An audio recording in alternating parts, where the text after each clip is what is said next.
no matter who you are, no matter where you are in life, you can take the lid off of your job. And if you're wondering if you still have the lid on in your life, here are some clues that's going to let you know that the lid is still on. If you're not excited about waking up in the morning, if you're sitting around bored out of your mind, if you got time to do everything anybody asks you to do, you probably got the lid on. If when you tell your dreams to all your friends, it makes sense to them, you got your lid on, man. Your dreams should not make sense to everybody. You got to say something that make people go, how you going to do that? That's when you got the lid off. And if I were you, I'd do that. I'd take the lid off. Makes sense to me, don't it? I mean, look, in show business, that's all the time. You could come to work one day and they just say the show is canceled. What can you do? So what I've done is I've produced so much content. I got radio, I write books, I write movies, I do TV shows, I host TV shows, I got a game show, I do a Facebook watch show. I do so many. So when they come and they cancel something, I don't really give a damn. Because I got 8 more jobs. You know what I mean? I've just managed to stack. And then I'm always prepared. I prepare for what's coming. Here's the deal. Change is inevitable. So here's what's going to happen. No matter what's going on in your life, is not permanent. Everything is going to change. So there's 2 things you can do with change. You can react to it or you can participate in it. It's going to change anyway. So if you keep waiting around, you're going to have to react to the change. And now you're behind. But if you participate in the change, if you know the job you have is not going to last forever. I'm just telling you. COVID proved that already. Where you go to work at every day, that's going to change. COVID proved that already. Your best laid plans has changed. So what you got to start doing is you got to start anticipating that it's going to change and just start living your life with the preparation for change. No matter what you're doing, you could be doing more. Remember that. It's 24 hours in a day. You got to use as many of those hours to prepare stability for yourself as you can. I said it online, I got in a lot of trouble. If you sleep 8 hours, you're not ever going to be rich. If you have any dreams of being rich, you cannot sleep 8 hours a day. It's only 24 hours in a day. If you sleep 8 hours, that's a third of your life. How can you cannot be asleep a third of your life and become successful. You can't. People got mad at me. They're talking about Steve Harvey prefers wealth over health. No, I'm just telling you. If your ass wants to hit it and be rich, you got to quit bullshit. You got to get your hustle and grind on. You can't sleep at, well, how much you sleep? I sleep between 4 and 5 hours. If I get 6 hours, woof, I'm tired. Plus, I'm old. I got to get up. I want to see what today is. I can't miss nothing. Now, I'm old, man. I'm 64 years old, so I can't be laying in the bed waiting. I got to get up early. I'm up before the sun come up every day because I just want to see what else God got for me. He done gave me a lot. Might as well go see the rest of it, right? You can't see or sleep. So I've always prepared myself for what this business is. And for the first time, I've actually thought about retiring. This is the first time I've ever thought about retiring. So now I want to come home. I'm coming to Africa. The one thing that I have learned to relate to all of my children is to dream. There is nothing bigger than your dream. Nothing is greater than your dream. Now, as we sit in this great educational institution, I am not saying that your education is not important because it's tied to a lot of your dreams. But let me tell you something. There ain't nothing bigger than your dream. Because your dream will propel you to get the education. Don't you ever stop dreaming. Don't you ever stop imagining. And we're going to talk about them two things a lot. But don't you ever stop dreaming. Your Bible says a man without a dream or vision shall perish. That's in your Bible. It ain't just in the one I read. Nowhere in there does it say without an education you perish. But it says without a dream or vision you perish. So if what you're dreaming about requires an education, it is then your dream that propels you to get the education. But the dream is bigger than anything, man. See, if it was an education that caused you to be great or successful, I ain't here today, because I don't have one of them. But nobody could outdream me. Your dream is everything, man. It's the biggest part of your life. Look, man, it is that thing that God puts in you that don't let you sleep sometimes. It's your dream. It's that thing, that part of you, man, that wakes you up and stirs the very pit of your soul. I've always taught my children to dream. The secret, though, the secret to real success is if you tie your gift to the dream. Whatever position you find yourself in today, we put ourselves there by a series of thoughts and actions. Thoughts turn into things. That's very important to know. So let's look at both sides of it. For people who think negative thoughts, it turns into negative things. And the direct opposite is true for those who think positive thoughts. It turns into positive things. That's the deal. It's as simple as that, folks. Thoughts become things. So the one glaring question for all of us always is, on a daily basis, what are you thinking? What are your thoughts? What are you thinking? What are your thoughts? Because this is a fact of life. This is biblical. This is spiritual. This is written. This is philosophical. This is the law of the universe. This is just the way it is. Now, and here the cold part, folks. It don't matter if you believe me or not. It does not matter if you have never been explained this or not. And it does not matter if you think it works in your life or not. It don't matter. Listen to me. It is the way it is. It's just whatever the law of the universe you call, whatever you want to call. However you got to dress this thing up, because this all it is. So when I say that you are where we are today, because we thought ourselves here, oh, you best to believe that's true. You thought yourself here. No one else. See, let me explain something. I got people around me who so badly want to take credit for it. Every man in this room, you blew your 20s. You spend all your 30s trying to make up for your 20s. Yeah, that's the truth. Dog, every dude in this room blew their 20s and at 30 trying to fix what they should have did in their 20s. Yeah. And so forth and so on. You turn 40, you're trying to recover from the mistakes you made when you're 30. Now at 40, man, it's time you start. Really, at 30, you need to start buckling it on down. And just realize, man, everybody make mistakes. And if the mistakes you're going through are going to help you become the person you need to be later on. Steve Harvey. All the mistakes, dog, they cool to make. Yeah. I needed to mess up every marriage. I needed to get arrested like I did. Yeah. I needed to get shot. I needed all this, dog. I needed to be homeless. Yeah.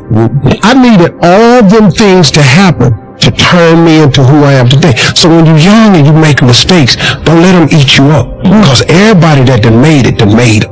Yeah. You got to fail in order to win. Hey, look, man, to understand how to hit the game-winning shot, you got to miss the game-winning shots. First of all, you're talking about stuff that I can relate to like so many others can relate to. I mean, everybody got the same story. We just got different details. But like I always say, life is 10% what happens to you. It's 90% what you do about it. See, we're going to dive into a chapter from my new book, and it's chapter 1, section 1. This is very clear for people. So the first step is getting completely and brutally honest enough to say, I am tired of myself. When you say I'm sick and tired of being sick and tired, that's the facilitator of change. That's when you're ready to say these words, no more excuses. No more excuses. I went to Kent State, I dropped out. I didn't drop out, I flunked out. Now that threw my life into a spiral, but because I didn't have a college degree, I could not let that stop me. And like you're doing, where you're saying, all my friends at this age are settling your careers, you don't even know if they're happy or not. Stop comparing yourself to others. So the first thing you do is stop focusing on other people. Instead, focus on being the best version of you that you can. Then you'll recognize that you deserve to sit at the big table with everybody else after you become the best that you can do. Now, once you've accepted that you have as much right to success and much right to succeed as anybody else, the next step is learning how to talk the talk. You have to get fluent in the language of success so you speak it with ease. Surround yourself with people who've accomplished their dreams and immerse yourself in the culture of achievement. You know, you've got to be tough because the road to success is always under construction. It's never a clear path to success. The people who become successful are the people who have a relentless attitude. And you just got to hang in there through the bad breaks, because the bad breaks is coming. But they usually come right before the big break is about to happen. You get a series of bad breaks and it stumbles up a lot of people. My life and my success is to say to anyone, you can stumble, you can fall, you can get back up again. And like I've said before, we each have a gift. But too many people miss out because they refuse to sign the lease on their gift. You keep looking for it outside of you. Stop. Sit with yourself. What is it that you do the absolute best with the least amount of effort? That's your gift. But if you are constantly looking outside of yourself and you don't latch on to your gift, you will never find your purpose. If you want to succeed, you must commit to your own gift and embrace it. Well, same advice I give to my kids, man. If I could get them to understand the importance of their 20s. Because, man, you know what I did? I just blew my 20s. I ended up spending all of my 30s fixing what I messed up in my 30s. I spent all of my 40s doing what I could have been doing in my 30s. I looked up, man, I had let too much time slip. If you could get young people to get their foot on the gas pedal in their 20s, because right now they think going out is everything. And I keep telling them, man, you're gonna outgrow that in a minute. Because, you know, like at this age, it's when somebody says, hey, we're gonna go out to a club tonight. What? Go out to a club? Are you kidding? It don't make no sense to you, man. Because you're over that. But it takes a minute for them to understand. It's sad. I wish they could. I wasn't clubbing in my 20s. I didn't know how to make a vision board. I didn't know how to.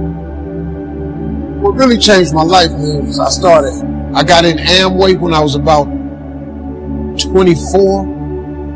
I got in Amway.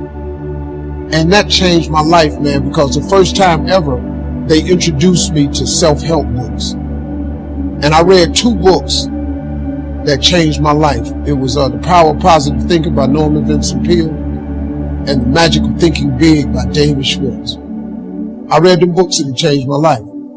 But it also made me remember what my mother had taught me, because she was a Sunday school teacher, because all self-help books are Bible-based. It's nothing, everything comes from the Bible. All of them self-help books, that's Proverbs. That's all it is. Book of wisdom and understanding. If you can read that, it change your life too. Sometimes you need regular books where you can relate to it differently. But it's all comes from the Bible. It's like a great book is The Secret. If you read The Secret, it's all Bible verse. It's based on the Bible. You can't think of nothing new how to tell a person to succeed without the Bible. You can't.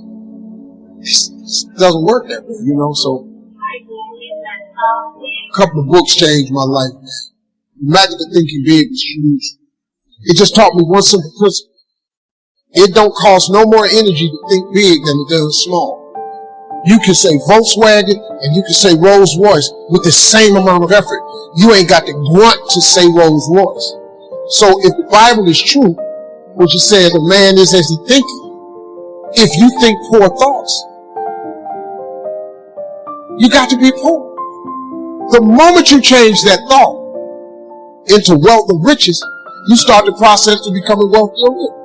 It's not another trick. It's really how it works. People complicate it. You got to do this and you got to do that. But the Bible's pretty plain. They ain't got no loopholes in it. Really don't. It's just real simple. It say what it say. All you got to do is believe it's talking to you. That's what it is. Most people don't think that God is talking to them. that I come to give you life and give you life more abundantly. You don't think he talking to you? He'll give you life more abundantly. He do. He really will. You ain't got to be rich to have an abundant life. Sometimes you just need to be healthy, happy. You know, you could be really happy, man, making $70,000 a year. You really, really can. You don't need a few million. I did, but you didn't need a few. It helped me a little bit. But to be honest, it didn't make me happy. Until you meet God. Thank you. Ministers. Just turn up the kids. You go to church and hear you. Come on, Father. Pass off and say, oh, if you don't believe me, you ain't. But I can take a sentence or a thought and make it common. Now, one dude told me once, yeah, well, I hear you said it was hard, but you ain't funny to me. I ain't got to be funny to you. You've never bought a ticket to see me. No, I haven't. I still made it. It doesn't matter what nobody else thinks. What they got to do? I don't think you're funny. Listen, let me tell you something. If you can think of something to get $10 for, I bet all of you have something that God has gifted you with that you could convince somebody to give you $10 for. I'm going to show you how to become a millionaire. All you need is to have one thing that you can get $10 for. I don't care if it's cutting hair, cutting grass, painting, babysitting, typing papers, walking dogs. I don't care what it is. Just get somebody to give you $10. All I want you to do is do it and get $10. After you get $10, I want you to do it 10 more times. That's all. You have $100.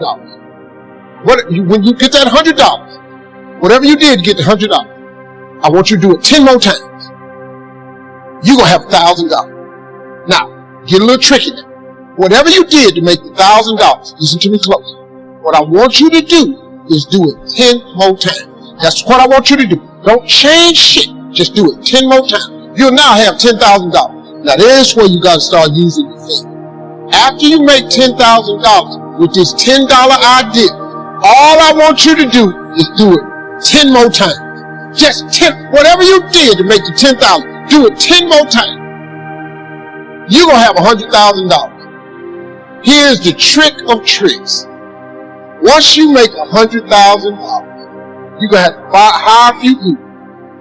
All I want you to do after you make $100,000, same thing you did to make $100,000, I just want you to do 10 times. Congratulations. You are millionaires. That's how it's done. These jokes I'm telling right now, these $25 jokes. My first gig paid me $25. These the same jokes. This just English. I ain't learned how to do this in Spanish or none of this. I just kept telling these jokes in English.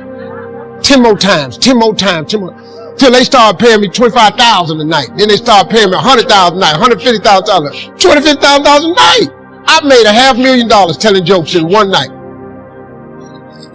They're the same jokes. I just kept telling them over and over and over and over and over. $25 jokes repeated on a 10-time multiple. You could be a millionaire babysitting. You could be a millionaire doing eyebrows. You could be a millionaire cutting grass. You could be a millionaire as a barber, painting houses. You already have the gift. God has already given you the gift. He gave it to you at birth. You was born with it. God ain't never created a soul He didn't give a birth to. That He didn't give a gift to at birth. You sitting up in here, if you're poor today, it's because you tripping. You just tripping. You done talked yourself out your God-given gift. You done got some funk job somewhere and tried to act like you was happy with it. Now they done furloughed you, now you disappointed. You ought to be jumping for joy. Walk your up the hall, go take your gift God gave you and turn yourself into a millionaire.